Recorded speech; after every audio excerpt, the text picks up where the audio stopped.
নমস্কার, সকলকে স্বাগত জানাই মুখোপাধ্যায় কনস্ট্রাকশনের আরেকটা ভিডিওতে। আমি ইঞ্জিনিয়ার দেবরাজ মুখার্জি। আজকে যে বিষয়টা নিয়ে কথা বলবো সেটা কিন্তু আমার যারা ক্লায়েন্ট আছে তাদের কিন্তু প্রথম কথা, অর্থাৎ দাদা বাড়ি করতে কত টাকা খরচা হবে।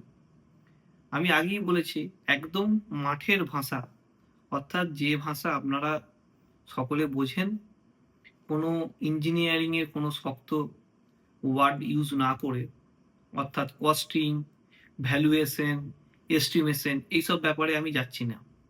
আপনার প্রশ্ন হচ্ছে দাদা বাড়ি করতে গেলে কত টাকা খরচা হবে, এবং সেই খরচাটাকে যেটা আমরা টেকনিক্যাল ভাষায় এস্টিমেশন বলে থাকি, সেটা নিয়ে আজকে একটু আলোচনা করব।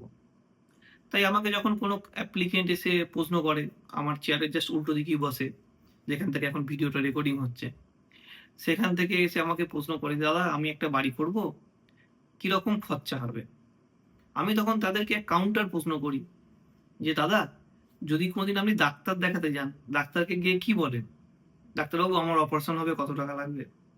বলেন না, বলেন ডাক্তারবাবু আমার বুকে লাগছে, কি ডাক্তারবাবু আমার পা ভেঙে গেছে। তাই অর্থাৎ আপনার রোগটা কি সেটা বলতে হবে। বাড়ি কনস্ট্রাকশন করতে গিয়ে আপনি কিরকম বাড়ি করবেন তার উপর ডিপেন্ড করছে কিন্তু কতটা খরচা হবে। অর্থাৎ আপনি কি চাইছেন সেটাই কিন্তু আপনার প্রশ্নের উত্তর, কত টাকা খরচা হবে। যাই হোক, তাহলে সেটা বিষয়ে বলি। বর্তমান যে বাজার মূল্য চলছে, সেখানে আমাদের মতো ইঞ্জিনিয়ার যারা বাড়ি তৈরি করছে, অর্থাৎ ফুল কন্ট্রাক্টে যারা আমরা কাজ করছি, আমাদের রেট কিন্তু 1500 টাকা থেকে 2500 টাকা পর্যন্ত ভ্যারি করছে।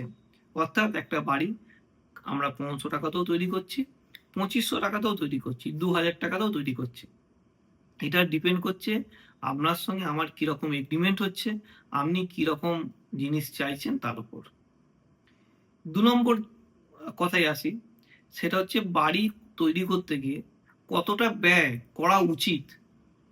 অর্থাৎ আপনার ধরুন আজকে মনে হলো আপনি একটা ফোন কিনবেন, ফোন 10,000 টাকারও আছে, 20,000 টাকারও আছে, 1,00,000 টাকারও ফোন আছে। আপনি কি প্রথমেই বাজারে গিয়ে 1,00,000 টাকার ফোনটা কেনেন? কেনেন না। নিশ্চয়ই আপনার আয়, আপনার ব্যয়, আপনার দরকার, তার উপর ডিপেন্ড করে আপনি ফোনটা কেনেন। ঠিক সেরকম বাড়িটাও তাই।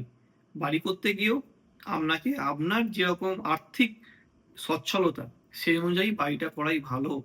কারণ আমি দেখেছি অনেকে বাড়ি করতে গিয়ে হয়তো তিনি 30 লাখ বা 40 লাখে হলে খুব সুন্দর একটা বাড়ি করতে পারতেন, কিন্তু তিনি প্রপার গাইডেন্স না থাকার জন্য তিনি দেখা যাচ্ছে বাড়িটা করতে 70 থেকে 80 লাখ টাকা খরচা করছেন। ফলে কি হচ্ছে, তার জীবনের সঞ্চয় চলে যাচ্ছে। তার যখন বয়সকালে তার যখন শারীরিক অসুস্থতা হবে, সেই সময় আর তার কাছে টাকা পয়সা কিছু থাকছে না, তার ছেলে মেয়ের ভবিষ্যতের জন্য টাকা পয়সা কিছু থাকছে না। তাহলে এই ব্যাপারগুলো কিন্তু আপনাকে লক্ষ্য রাখতে হবে। অর্থাৎ যেটা আমি বলবো, বাড়ি তৈরি করতে কত টাকা খরচা করবেন সেটা সম্পূর্ণ আপনার ব্যাপার। এই ব্যাপারটা অবশ্যই যখন আপনি যেভাবেই বাড়ি করবেন, আপনার যে ইঞ্জিনিয়ার থাকবে তার সঙ্গে একবার আলোচনা করে নেবেন। কারণ আমরা সারাদিন এইসব নিয়ে বসে আছি, আমরা কিন্তু এই ব্যাপারগুলো বুঝতে পারি যে কে কিভাবে বাড়ি করলে তার টাকাটা ইউটিলাইজ হবে। একটা ছোট্ট উদাহরণ দিই। ধরুন আগে অনেক বড় বড় মনুমেন্ট তৈরি হয়েছে, কিন্তু এখন তো সাপোজ আপনার ধরুন এখন হট টপিক মহাকরণ। মহাকরণ কিন্তু 3টে ফ্লোর নিয়ে, কিন্তু দেখুন আবার নবান্ন, নবান্ন কিন্তু 14টা ফ্লোর নিয়ে। কেন?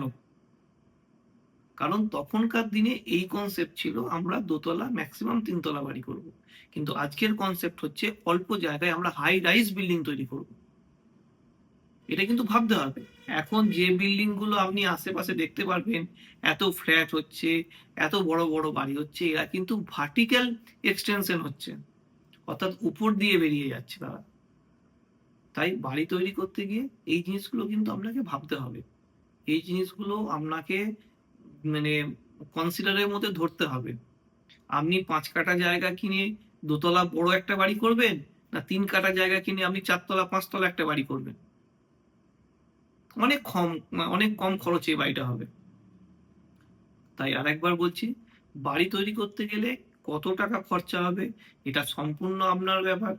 এই ব্যাপারটা সম্পূর্ণ আপনি, তার আপনার নিজস্ব বুদ্ধি, আর্থিক যে ভারসাম্য সেগুলো বজায় রেখে খরচা করবেন। যদি কোনো গাইডেন্স লাগে মুখোপাধ্যায় কনস্ট্রাকশনে যোগাযোগ করবেন। আমরা যতটা পারবো আমাদেরকে সাহায্য করব। নমস্কার, দেখা হবে পরের ভিডিওয়ে।